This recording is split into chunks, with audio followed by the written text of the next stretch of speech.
natanggap na ng ilang kawani ng gobyerno ang kabuuan ng kanilang 13th month pay.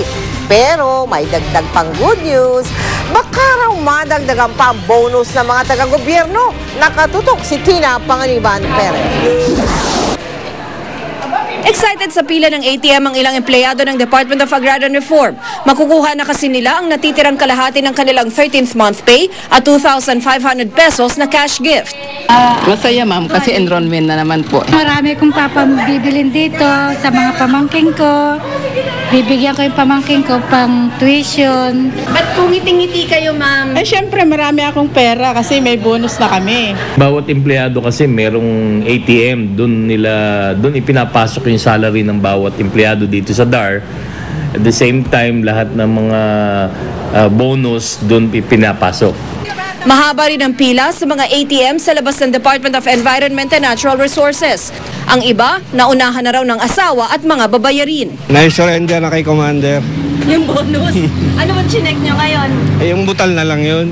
Pambayad ng kuryente. Nationwide, na-release na yung bonus. Kasama na yung salary nila for November 1 to 15. Pero posibleng may iba pang aasahang pandagdag gasto sa Pasko ang ilang taga-gobyerno. Incentives in accordance with the collective negotiation agreement with the DAR Employees Association. Once we'll be able to finalize all our payables, then we're sure we will have some savings on the operation savings, and as such, we will be able to give additional benefits. Ayon sa Malacanang, pag-aaralan pa nila kung kakayanin pa ng gobyerno na magbigay ng dagdag na benepisyo.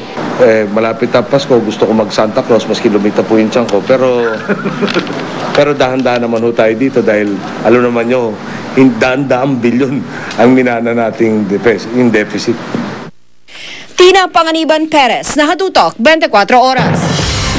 Sa gitna ng abnormal aktibidad ng bulkang Bulusan, panandali ang nawala ang pag-alala na mga residente kahapon habang nanonood ng laban ni Pacquiao. Pero dahil sa patuloy na pag-ulan, nagsimula ng dumaloy kagabi ang lahar sa ilang bahagi ng Irusin, Sorsogon. Nakatutok doon live si Rauna Crisostomo. Rauna. Nagsimula na ngang magkaroon ng lahar flow sa ilang bahagi ng bayan ng Irusin. Kaya naman inabisuhan na ang mga residente na mas lalong maging alerto. Bumuhos na naman ang ulan nitong umaga, kaya't ang malinaw na tubig na karaniwang umaagos sa ilog na ito sa Barangay Cogon, napalitan ng kulay abong lahar. Pero di kalakihan ang volume ng lahar na ito kumpara sa dumaan sa ilog na ito noong 2007. Saksi ang mga nalubog na puno at posteng ito sa tabi ng ilog sa taas at dami ng lahar flow noon. Kayang-kaya rin itong dalhin ng mga naglalakihang bato na nakapaligid ngayon sa lugar. Kibit balikat nga ang mga batang ito na nagawa pang maglaro sa ilog.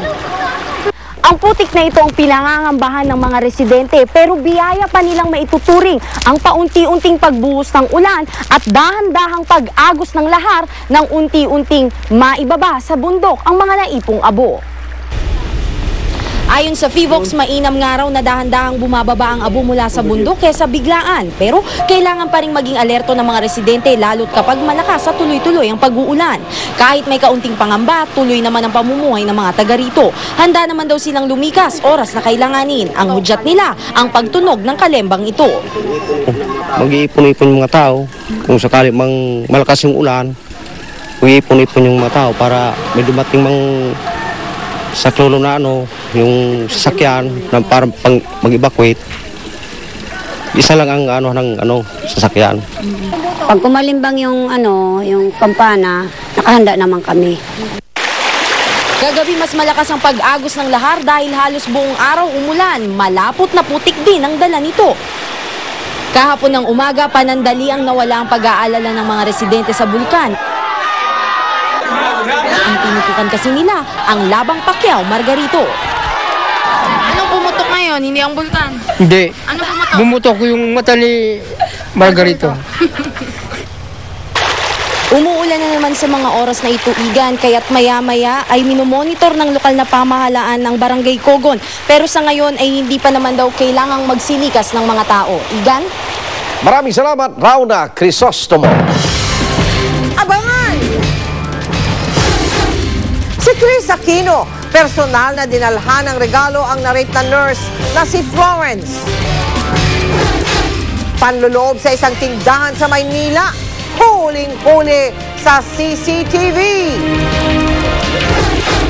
At Pangulong Aquino nagsesentimiento dahil sa pagiging interesado ng publiko sa kanyang love life. Tutok na dito sa 24 Oras.